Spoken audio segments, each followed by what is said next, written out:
السلام عليكم ورحمة الله وبركاته. ايه الفرق بين السنجل مود والمالتي مود في الآلاف الضوئية؟ مبدئيا لما نيجي نختار كابل آلاف ضوئية لمشروع ما، لازم الأول نعرف ايه الفرق بين الكابلين السنجل مود والمالتي مود، لأن كل نوع له مميزاته واستخداماته الخاصة. أولا، كابلات السنجل مود، ونوع ده من الكابلات بين البيانات عبر شعاع ضوئي واحد فقط، وده بيخليه مثالي جدا لنقل البيانات على مسافات طويلة وبسرعات عالية جدا. ثانيا، المالتي مود، ودي بتنقل البيانات عبر عدة شعاعات ضوئية، وده بيكون مثالي جدا للمسافات القصيرة.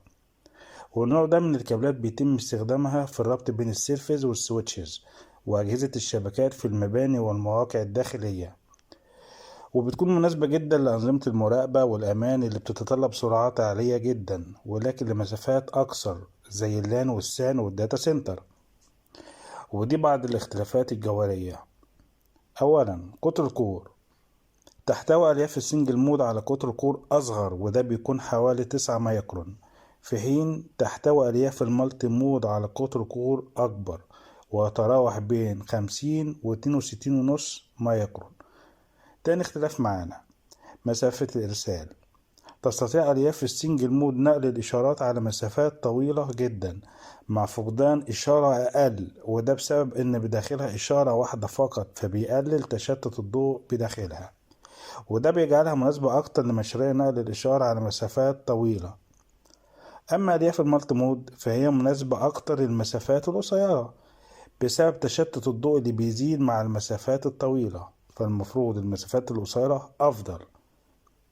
النطاق الترددي ومعدلات البيانات، بتقدم ألياف السنجل مود نطاق ترددي أعلى وبتدعم معدلات نقل بيانات أسرع مقارنة بألياف المالتي مود. ولو جينا للتكلفة هنلاقي إن كابلات ألياف المالتي مود عموما أقل من حيث التكلفة مقارنة بكابلات ألياف السنجل مود. وعشان محدش يتلخبط بين الكور والمود في الفايبر، والفرق ببساطة عدد الكورز هو عدد الفايبرات الضوئية داخل كابل الفايبر الواحد. فلو هو واحد فقط بيبقى سنجل كور، ولو أكتر من واحد بيبقى مالتي كور. خلي بالك ده كله جوه كابل فايبر واحد رئيسي.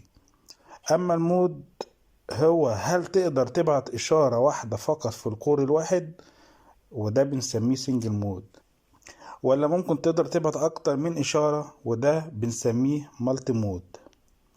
وتصميم كابل الألياف الضوئية هو اللي بيحدد إذا كان هيكون سنجل مود أو مالتي مود، زي قطر الكور الداخلي اللي بيتنقل من خلاله الضوء. وبالتالي نقدر نقول عندنا 4 أنواع رئيسية من كابلات الفايبر أوبتيك. في كابلات سنجل كور سنجل مود، وده معناه إنه كابل بيحتوي على كور واحد ومود واحد.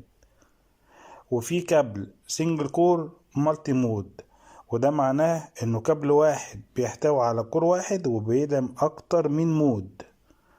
وفي كابل مالتي كور سنجل مود، وده معناه انه كابل واحد بيحتوي على اكتر من كور كل واحد فيهم سنجل مود.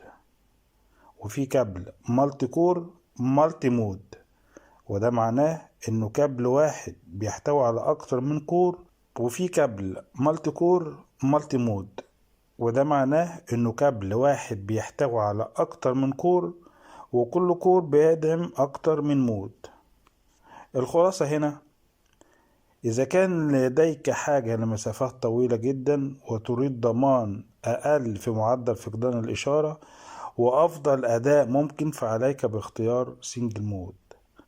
أما إذا كانت المسافات أقصر وتحتاج إلى حل ذو تكلفة معقولة وسرعة عالية للاستخدامات الداخلية، فإن مالتي مود هو الخيار الأمثل. والسلام عليكم ورحمة الله وبركاته.